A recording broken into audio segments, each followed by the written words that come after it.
महाराज संकृति के पुत्र महाराज रंतिदेव बड़े ही अतिथि सेवी थे।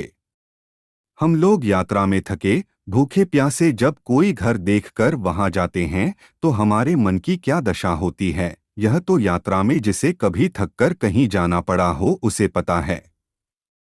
ऐसे अतिथि को बैठने के लिए आसन देना, मीठी बात कहकर उसका स्वागत करना, उसे हाथ पैर धोने तथा पीने को जल देना और हो सके तो भोजन कराना बड़े पुण्य का काम है।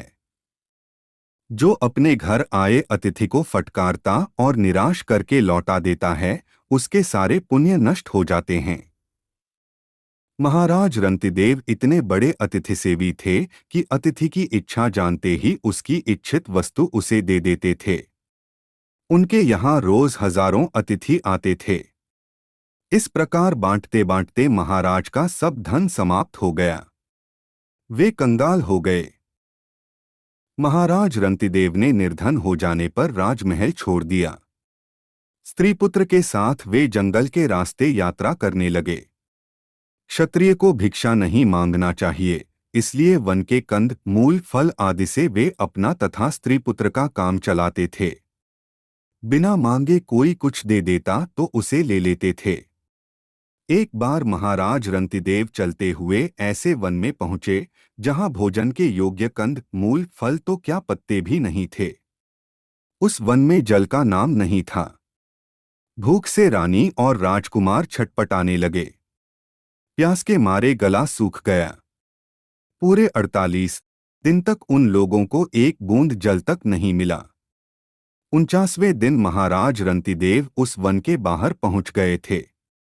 पास की किसी बस्ती के एक मनुष्य ने उन्हें आदरपूर्वक घी मिला खीर, हलवा और शीतल जल लाकर दिया। महाराज रंतिदेव ने बड़ी शांति से वह सब सामान लेकर भगवान को भोग लगाया।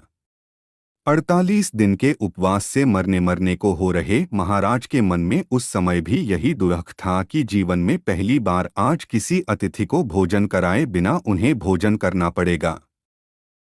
उसी समय एक ब्राह्मण वहां आए। वे भूखे थे। उन्होंने भोजन मांगा। राजा रंतिदेव बड़े प्रसन्न हुए। उन्होंने बड़े आदर से ब्राह्मण को भोजन कराया।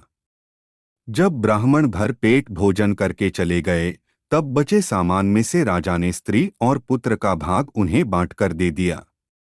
अपना भाग लेकर वे भोजन करने जा रहे थे कि एक भूखा शूद्र आ गया।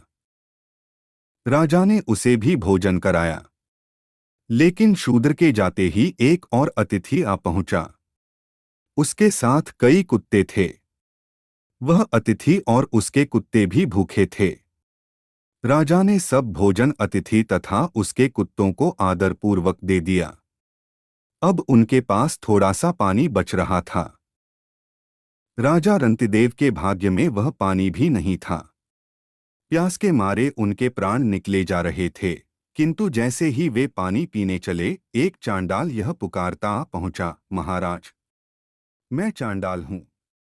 प्यास से मेरे प्राण जा रहे हैं। 2 घूंट जल मुझे देने की कृपा कीजिए। महाराज रंतिदेव की आंखों में आंसू आ गए। उन्होंने भगवान से प्रार्थना की, प्रभु, यदि मेरे इस जलदान का कुछ पुण्य हो तो उसका फल मैं यही चाहता हूं कि संसार के दुखी प्राणियों का दुख दूर हो जाए। बड़े प्रेम से उस चांडाल को महाराज ने वह बचा हुआ पानी भी पिला दिया। चांडाल के जाते ही महाराज रंतिदेव भूख प्यास के मारे मूर्छित होकर गिर पड़े।